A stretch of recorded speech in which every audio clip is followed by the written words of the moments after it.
थोड़ा ध्यान रखना दोस्तों, बीप लॉन्ग बीप कहाँ पर बीप करता है।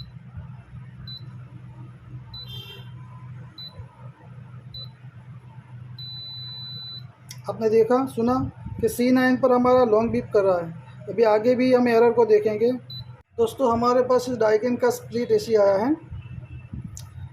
उसमें एक्चुअली कस्टमर का कहना है कि C9 एरर आ रहा है।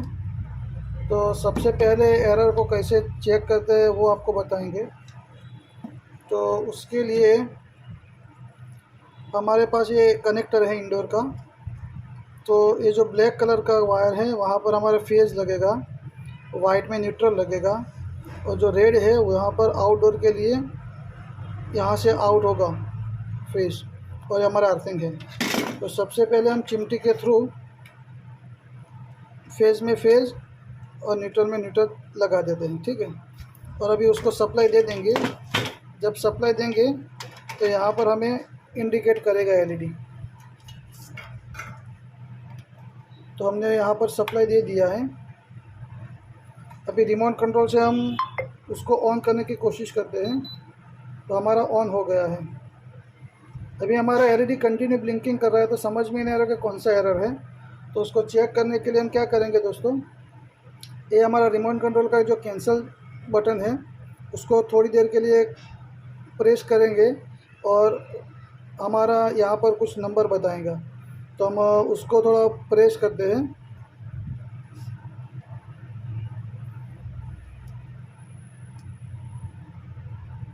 थोड़ी देर के लिए प्रेस करते हैं। तो रिमोट कंट्रोल में हमें 00 शो कर रहा है। अभी उसको कैंसिल बटन के ज़रिए से प्रेस करके हम उसको अप डाउन करेंगे। तो हमने ऐसे किया तो बीप साउंड करके A5 एरर आया। तो जहाँ पर लॉन्ग बीप बजेगा वो हमारा एरर होगा। तो हमें इसे कंटिन्यू एरर को ट्रेस करेंगे।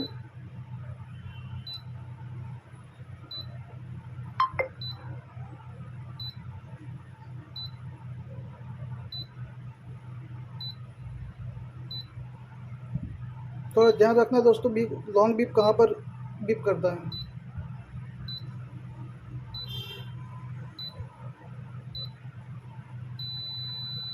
आपने देखा सुना कि C9 पर हमारा लॉन्ग बीप कर रहा है। अभी आगे भी हम एरर को देखेंगे।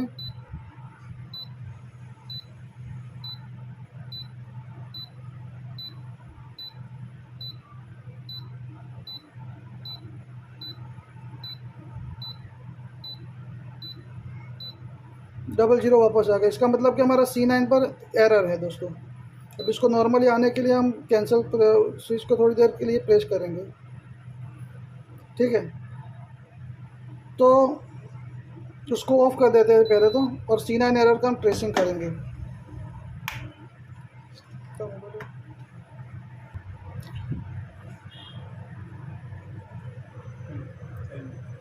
तो दोस्तों हमारा यहाँ पर जो C9 एरर है उसका है माल फंक्शन सक्शन एयर थर्मिस्टर। तो दोस्तों हमारा ये जो रूम टेम्परेचर सेंसर है उसका एरर बता रहा है। तो अभी इस पीसीबी के अंदर हमें जो एक सेंसर है, कॉइल सेंसर है, और दूसरा सेंसर नहीं दिखा रहा है। तो हमारा डाइकिन के अंदर दूसरा सेंसर यहाँ पर जो हमारा डिस्प्ले होता है उसकी बैक साइड कुछ सेंसर आता है। यहाँ पर ये सेंसर आता है, तो उसकी वजह से दिक्कत कर रहा है। तो दोस्तों उसको थोड़ा हम रिपेयर करने की कोशिश करेंगे।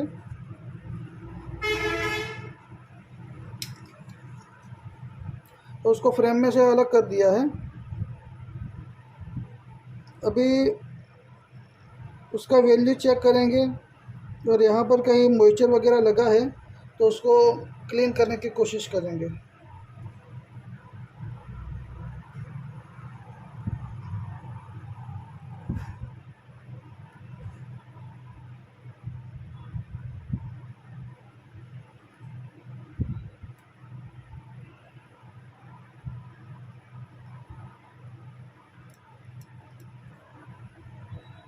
उसको थोड़ा रीसोल्डर कर देंगे और पैड थोड़ा क्लीन कर देंगे।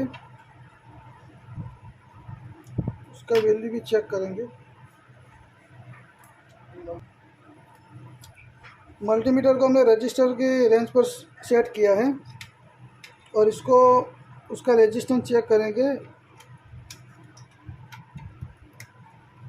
ये हमारा सेंसर है छोटा सा, तो सेंसर का जो वैल्यू है वो 39 ओम्स शो कर रहा है। इसका मतलब कि हमारा ये सेंसर ख़राब है, लेकिन पहले हम एक बार क्लीन करके देखेंगे उसको, वो सही होता है कि नहीं होता है। अगर नहीं होता है तो फिर उसको रिप्लेस करेंगे।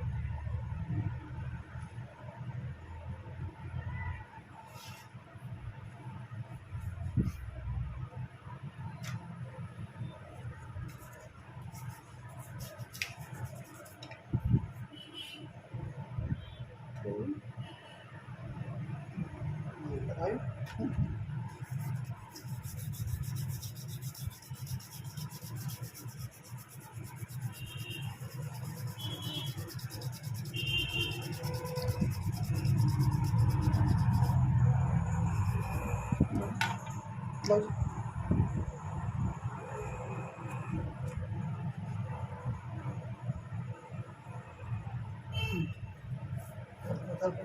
कपूर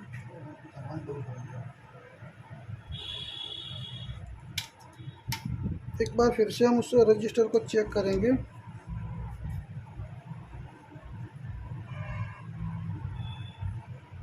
थर्टी नाइन ओम्स वही आ रहा है दोस्तों। इसका मतलब कि हमारा ये ख़राब है, लेकिन एक बार फिर से सोल्डर करके हम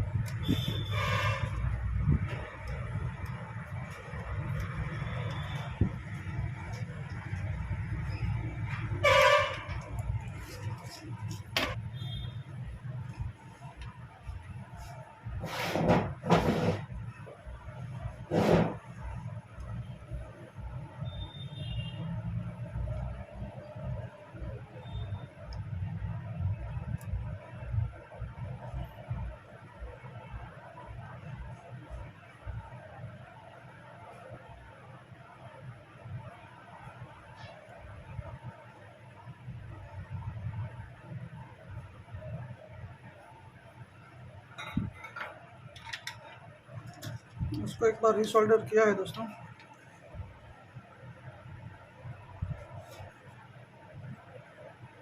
अभी उसका वैल्यू कुछ चेंज हुआ है, 4 किलो के 4.2 किलो के आसपास बता रहा है।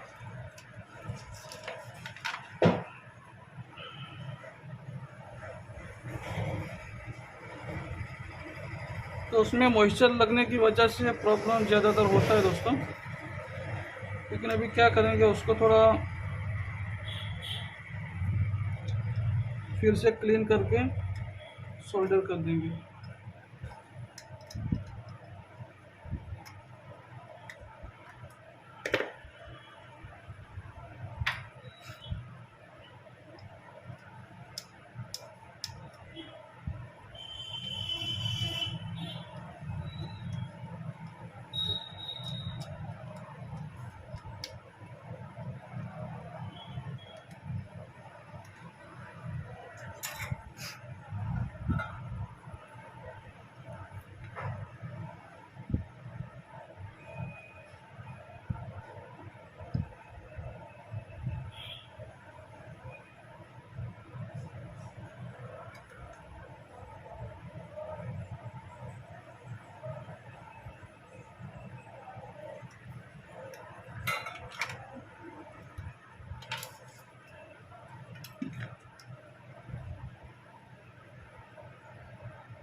ये हमारा 5.4 यानी ये वैल्यू लगभग सही है सेंसर की।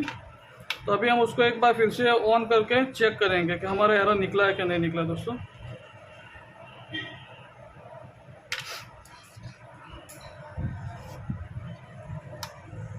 तभी उसको ऐसे ही छोड़ देते हैं।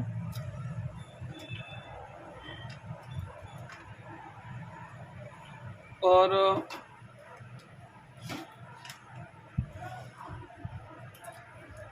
हम एसी को सप्लाई दे देते हैं और यहाँ से रिमोट कंट्रोल के जरिए से ऑन करते हैं। तो हमारा ऑन हुआ है। अभी एक बार उसको ट्रेस करेंगे।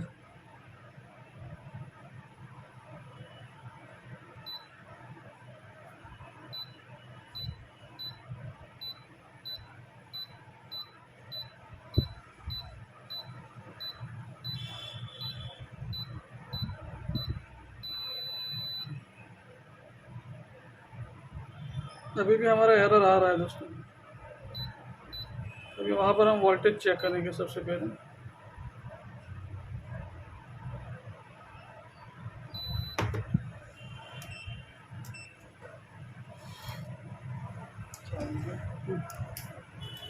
मल्टीमीटर को हमने डीसी रेंज पर सिलेक्ट किया है।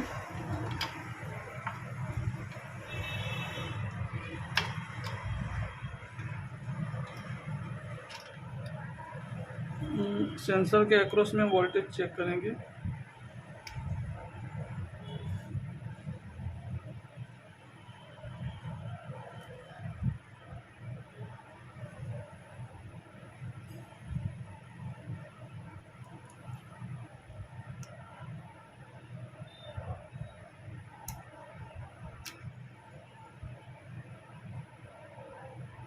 अबे दोस्तों यहाँ पर वोल्टेज ही नहीं मिल रहे हैं, तो सबसे पहले तो वो ट्रेस करेंगे वोल्टेज क्यों नहीं मिल रहा है दोस्तों। ठीक,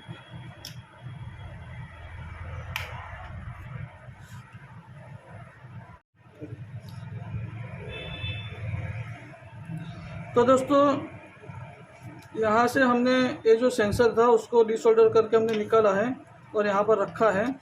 अभी उसको हम चेक करेंगे कि सेंसर ख़राब है या पीसीबी में कुछ प्रॉब्लम है। तो इस सेंसर को हमने निकाला है और मल्टीमीटर को रजिस्टर की रेंज पर हमने सिलेक्ट किया है और यहाँ पर रजिस्टर को सेंसर को हम चेक करेंगे। तो सेंसर का वैल्यू जो है हमें 7.3 किलो के आसपास हमें शो कर रहा है। अभी उसको हम थोड़ा हीटिंग देकर चेक करेंगे उसका वैल्यू कुछ चेंज होता है कि नहीं होता है। 2 से 2 तो उसका हमने हाँ, तो हमने सोल्डर के थ्रू उसको थोड़ा हीटिंग देने की कोशिश की तो उसका वैल्यू चेंज हो रहा है दोस्तों। इसका मतलब है कि हमारा ये जो है सेंसर सही है। अभी थोड़ी देर के बाद उसका जो एक्चुअल पोजीशन था उस पर आ जाएगा, तो इसका मतलब है कि हमारा सेंसर सही है। तो पीसीबी में कुछ गड़बड़ी है, उसकी वजह से वहाँ पर वोल्टेज नहीं आ रहा था। तो हम पीसीबी को थोड़ा रिपेयर करने की कोशिश करेंगे। ये हमारा ग्रेजुअली जो वैल्यू है वो इंक्रीज़ हो रहा है, इसका मतलब कि हमारा ये सेंसर सही है। अब पीसीबी को थोड़ा ट्रेस करके हम दोस्तों सही करने की कोशिश करेंगे। तो दोस्तों हमने पीसीबी को ऑफ कैमरा चेक किया, तो एक्चुअली हमारे यहाँ पर जो वोल्टेज बनने चाहिए थे वो वोल्टेज नहीं बन रहे थे। तो हमने चेक किया कि ये वाला जो ट्रैक है उसमें कुछ दिक्कत था, तो हमने यहाँ से उसको ब्रेक कर दिया है और यहाँ से ब्रेक कर दिया है।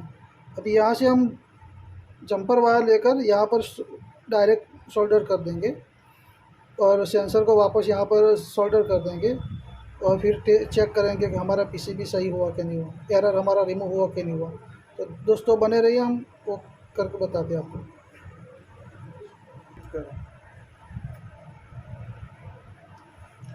तो दोस्तों हम यहाँ पर सोल्डर कर देंगे अच्छी तरीके से जंपर वायर को।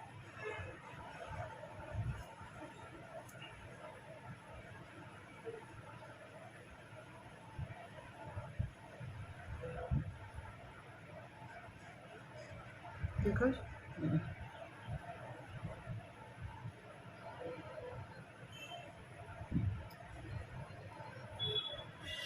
हमने यहाँ पर जंपर लगा दिया है जैसे हमने बताया था आपको।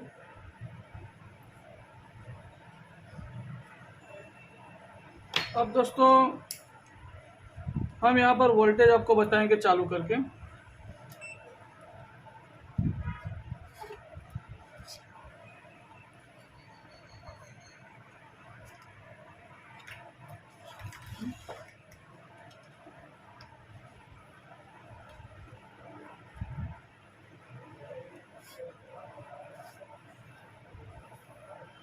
हमने मीटर को डीसी वोल्टेज की रेंज में सिलेक्ट किया है और सप्लाई दे दिया है। अब हम यहाँ पर जो हमारे सेंसर था उसके अक्रॉस में कुछ वोल्टेज आना चाहिए, तो बताएंगे। तो 1.5 से यानी 2.5 वोल्ट के आसपास आना चाहिए। हमारा ये सही हो गया आई थिंक। अभी उसको एरर को हम ट्रेस करके बताएंगे कि हमारा एरर निकला है कि नहीं निकला है। तो दोस्तों उसको थोड़ा सीधा कर देते हैं। तो दोस्तों हम यहाँ पर फिर से ट्रेस करेंगे, कैंसिल बटन को थोड़ी देर प्रेस करके, कि हमारा जो C9 का एरर था वो निकला कि नहीं निकला।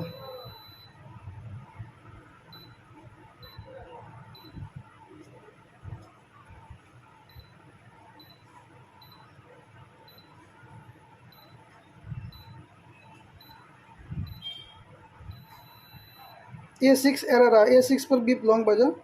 C9 का एरर जो है हमारा ऑलमोस्ट निकल गया है। तो A6 की जो एरर है हमारा फैन मोटर का है। तो हमारा जो प्रॉब्लम था पीसीबी में वो पीसीबी से क्लियर हो गया। अब हमारा इंडोर फैन मोटर नहीं लगा है, इसकी वजह से हमारा A6 पर लॉन्ग बीप बजा। फिर से एक बार उसको ट्रेस कर देते हैं दोस्तों।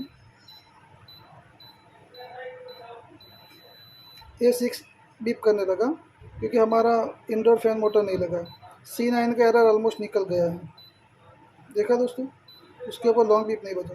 तो हमारा प्रॉब्लम यहाँ पर सॉल्व हो गया। तो इन्फॉर्मेशन आपको कैसी लगी दोस्तों? अगर अच्छी लगी तो उसको लाइक कीजिए और अपने दोस्तों को शेयर कीजिए। और अगर अभी तक आपने हमारी चैनल को सब्सक्राइब नहीं किया तो दोस्तों सब्सक्राइब कीजिए, ताकि जब भी हम ऐसे नई इन्फॉर्मेशन वाली वीडियो अपलोड करें तो सबसे पहले आपको उसका नोटिफिकेशन मिले। Thank you very much.